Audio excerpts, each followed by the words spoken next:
Bonsoir Stéphane, Bonsoir Pierre-Antoine. bienvenue pour un nouvel épisode de Regard Libre.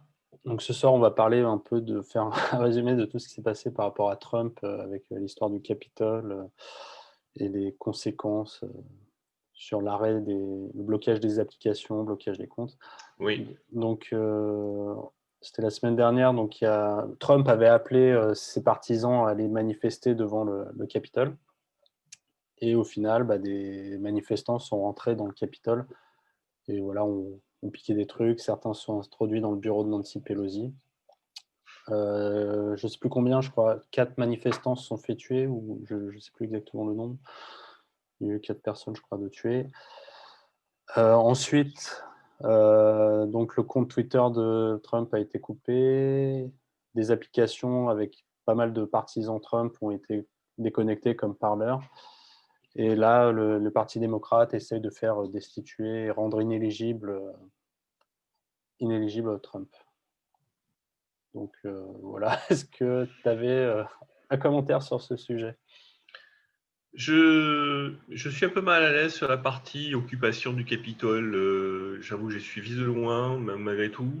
Je trouve que le phénomène est assez complexe. Il y a des jeux de pouvoir, de contre-pouvoir que je ne suis pas sûr de complètement maîtriser.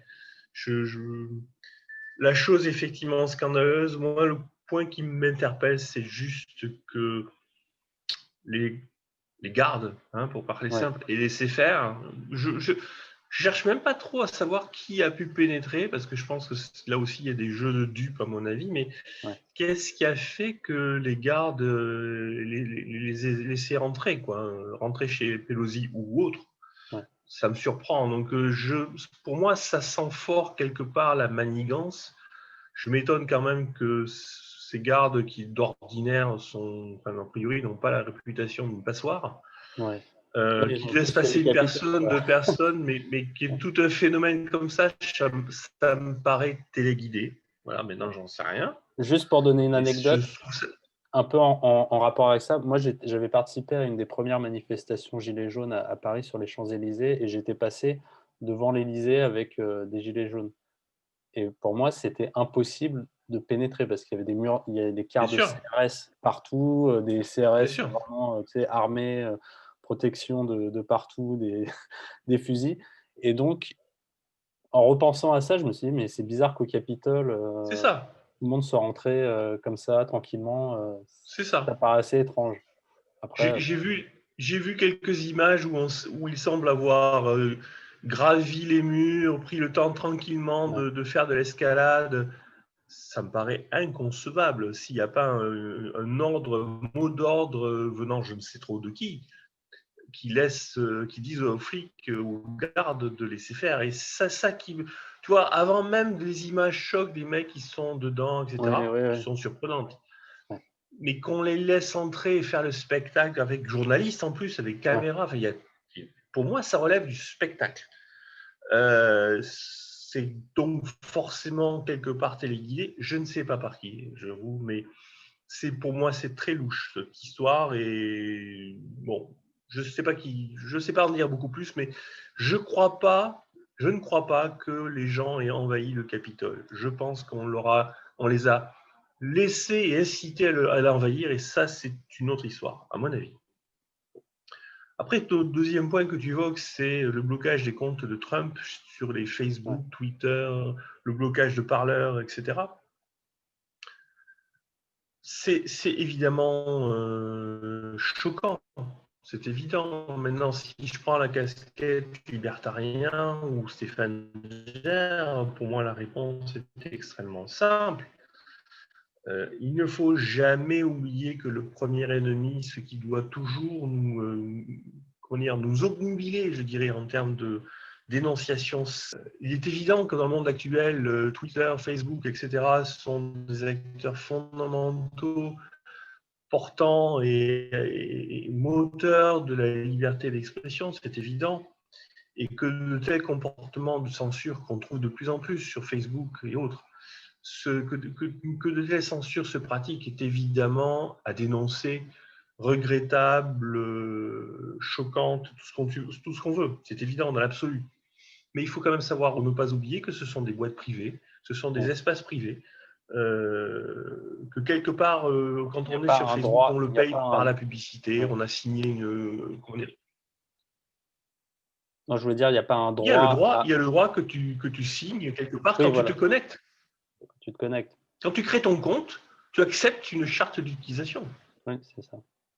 Donc, il n'y a pas un droit. Effectivement, ta question, c'est est-ce qu'il y a un droit à un Facebook neutre? Oui, c'est ça. Est-ce qu'il y a un droit universel à avoir un compte Facebook non. Non, je ne crois pas. Non, pas plus qu'il y a un droit. Mais tu prends un journal, un quotidien papier traditionnel. Il n'y a pas un droit à avoir un journal neutre. Ouais. C'est quelque chose qui est désirable, c'est quelque chose qui est souhaitable, c'est quelque chose qu'il faut savoir pousser. La concurrence entre les journaux est de nature à l'assurer, la concurrence entre les réseaux sociaux devrait être de nature à l'assurer. Il n'y en a pas assez, clairement. Et je ne suis pas en train de dire que ce que fait Facebook, etc., est une bonne chose. Et évidemment, c'est une erreur. Ouais. Mais c'est leur droit à eux, c'est une plateforme d'un point de vue privée. Du droit, il n'y a rien vraiment à en dire, c'est plus après, d'un point de vue… Non. C'est choquant, mais c'est parfaitement légitime. Oui, s'ils estiment que… C'est souvent un problème qu'on les libéraux à comprendre. Pardon ? Non, je disais, oui, si eux estiment qu'il faut couper ces comptes, qu'ils les coupent. Après, on peut être en désaccord avec cette manière de faire. Et après, on peut se dire, ça, justement, ça ouvre la porte à d'autres réseaux. Il faut être en désaccord. Oui. Exactement.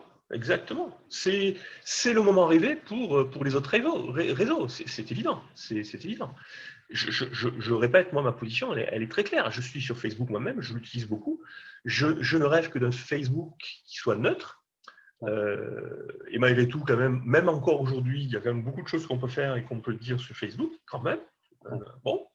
Mais bien sûr un Facebook sans censure, à mon avis, serait le mieux pour Facebook, parce que l'intérêt de Facebook, à mon avis, c'est justement pas de filtrer, c'est de laisser les utilisateurs s'exprimer. C'est, je pense, que ce qu'ils ne comprennent pas, mais tant pis pour eux. Mais c'est leur droit. Et si on n'est pas content, et si on va voir ailleurs, ou on investit, on crée un Facebook à côté, ou on va voir d'autres comptes comme les Gab ou MiWi qui ont du succès. Voilà. Mais ça s'appelle la concurrence et ça s'appelle la liberté chez soi. Ils sont chez eux, ils font des conneries, mais ils ont le droit de faire des conneries. Ouais. Très bien. Donc, alors évidemment, il ne faut pas être neutre. C'est évident que c'est manigancé, que c'est téléguidé par la gauche. C'est évident. Et c'est regrettable et c'est scandaleux. Oui. Mais Stéphane Gers trouve que c'est une connerie. Stéphane Gers le dénonce. Le libertarien ne peut que reconnaître le droit de le faire. Oui. Ok, très bien. Donc, ce qu'il faut faire maintenant, c'est se créer un compte sur d'autres réseaux, même si pour l'instant… Clairement, oui, clairement, il faut espérer qu'il y ait d'autres réseaux. Je sais, il y a Gab, il y a Minds, il y a MiWi. Oui, ouais. Il y a après les VKontakte, les trucs de russes, là, je ne sais plus, là. VK, je crois, oui, ouais, c'est VK, ça. là, ouais. Moi, je suis pas sur tout ça, peut-être que ça viendra.